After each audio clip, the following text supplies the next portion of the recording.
We've all seen the concept art. Glowing glass domes nestled beautifully against the red hills of Arcadia Planitia. Smiling astronauts toasted with recycled water, looking out through panoramic windows at a new frontier. It looks magnificent. It looks like the next logical step for a multi-planetary species. But Hollywood and tech billionaires lied to you. It is called the illusion of the red horizon. When the first boots hit the ground, there will be no ribbon-cutting ceremonies. There will be no pristine glass domes. The first 100 days on Mars will not be an inspiring story of human triumph. It will be a brutal, terrifying, psychological and physical war of attrition against a planet that wants to kill you in under 3 minutes. If you step outside, the atmospheric pressure is so low, your bodily fluids will literally boil at your own body temperature. The radiation hitting your skin is equivalent to getting a continuous medical X-ray every single day. And the dirt beneath your feet? It's laced with toxic perchlorates that will destroy your thyroid if even a microscopic speck hitches a ride inside on your spacesuit. So let's strip away the corporate marketing. Let's look at the actual physics, the real engineering, and the psychological breaking points. If you were on that historic first crewed transport, what does your life actually look like from day 1 to day 100? Hint, by day 40, you might just find yourself wishing you never left Earth. Days 1 to 15, the gravity shock and the dust prison. Day 1 doesn't start with exploration. It starts with vomiting. Your transport ship has spent the last 7 months silently coasting through deep space. Your body has adapted to zero gravity. Your muscles have weakened. Your cardiovascular system has grown lazy. And your inner ear has completely forgotten which way is up. When your ship finally slams into the thin Martian atmosphere and burns its way down to the surface, you don't just step out onto the ladder. You collapse. Mars has roughly 38% of Earth's gravity. To an astronaut who just spent over half a year weightless, that 38% feels like a crushing weight. Your heart struggles to pump blood to your brain. Every step feels like walking through deep, wet cement. The first 72 hours are a haze of intense motion sickness, splitting headaches, and severe physical exhaustion as your body violently recalibrates to having a down again. And where do you live? This is the first major reality check. You aren't living in a transparent bubble. You are living underground. Because Mars lacks a thick atmosphere and a global magnetic field, solar radiation and cosmic rays are constantly raining down on the surface. To survive, the crew's very first task is to deploy automated rovers to bury their inflatable habitat modules under 3 to 4 meters of heavy Martian soil, or seal them inside pre-existing volcanic lava tubes. Your new home is a windowless, subterranean bunker. It smells of ozone, recycled sweat, and dried plastic.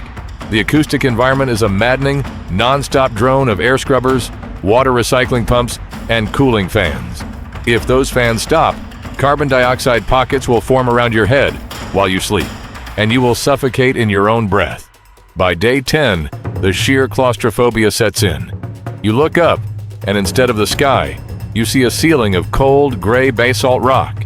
You are trapped in a high-tech submarine buried in a desert. Days 16 to 50, the ice wars and real-time data. By week 3, the honeymoon phase is entirely dead.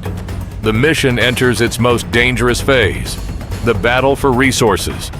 The colony cannot survive on what it brought from Earth. It must become a factory. This is what scientists call in situ resource utilization, or ISRU. According to the latest planetary data mapped by NASA's orbiters and the ground truth uncovered by rovers like Perseverance, which just completed its historic 42-kilometer Martian marathon across Jezero Crater, we know Mars isn't entirely dry. Just inches beneath the dust in regions like Arcadia Planitia lie massive sheets of ancient water ice. But getting to it is hell. The ice isn't clean water. It's a frozen concrete mixture of rock, frozen carbon dioxide, and toxic salts. Crew members have to operate heavy automated drills in negative 80-degree temperatures. Every single day, the habitat's life support systems require a minimum of 40 liters of water per person just to cover drinking, hygiene, and the oxygen generation systems that crack water molecules apart to make breathable air. And then there's the dust. Martian dust is a nightmare, engineered by physics. Because there is no liquid water on the surface to smooth the edges of the soil particles over time, Martian dust is microscopic, jagged, and highly electrostatic.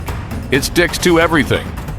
Every time an astronaut returns from an external maintenance run, the dust clings to their spacesuit like a magnet. When they cycle through the airlock, a faint smell enters the cabin, a sharp metallic scent like burnt gunpowder. This isn't just an annoyance. Recent chemical analyses confirm that this soil is heavily saturated with toxic perchlorates. If the crew breathes in too much of this dust over these first 50 days, it begins to permanently block their body's ability to absorb iodine, leading to chronic thyroid failure. Every morning starts the same way: a rigorous, mandatory decontamination protocol, scrubbing down suits, testing air filters, and wiping down seals. One leaking airlock gasket means the vacuum of Mars slowly bleeds into your living room. Days 51 to 85. The 20-minute isolation. As you pass the 2-month mark, the psychological cracks begin to show, and it's not caused by the danger. It's caused by the speed of light. Depending on where Earth and Mars are in their respective orbits, radio signals take between 4 and 24 minutes to travel between the two planets. Let's say it's a baseline of 20 minutes. Think about what that actually means for a human being under extreme stress. If you experience a critical hardware failure on day 65 and you radio Earth for help, your message takes 20 minutes to get there. The engineers on Earth spend 10 minutes diagnosing it, and their reply takes another 20 minutes to travel back. That is a 50-minute delay for a single question and answer. There are no phone calls home. There are no real-time Zoom video chats with your family. If you send a video message to your partner saying, "I'm scared, I don't think I can do this," you will sit in dead, hollow silence for nearly an hour before you hear their voice comfort you. This creates a profound psychological phenomenon known as the Earth out of view effect. Psychologists studying isolated crews in Antarctica have noted that when humans lose the ability to see their home planet or communicate in real time, the brain begins to detach. You realize with absolute certainty that if something goes catastrophically wrong, Earth cannot save you. The umbilical cord is completely cut. You are entirely, terrifyingly on your own. By day 80, the crew dynamics shift. The initial corporate teamwork begins to fray.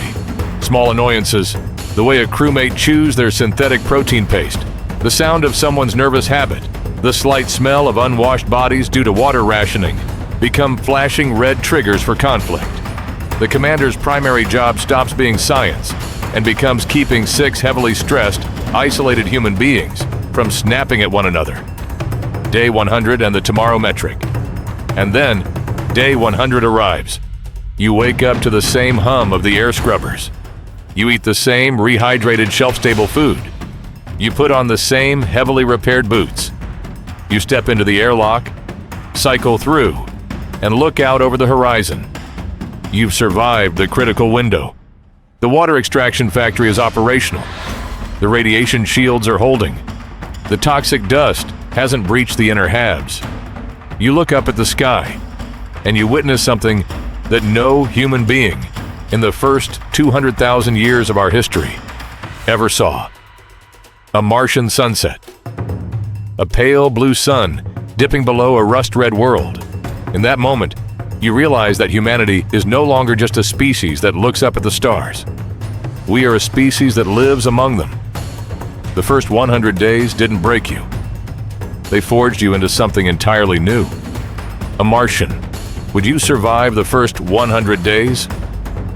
But it makes you wonder, if a catastrophic solar flare hit the planet on day 101, cutting off the habitat's main power grid, would the crew have the psychological resolve left to survive without Earth's help? Or would the red planet claim its first graveyard? What do you think? Could you handle the absolute isolation of a buried bunker for 100 days, knowing help is an hour away? Drop your thoughts in the comments below.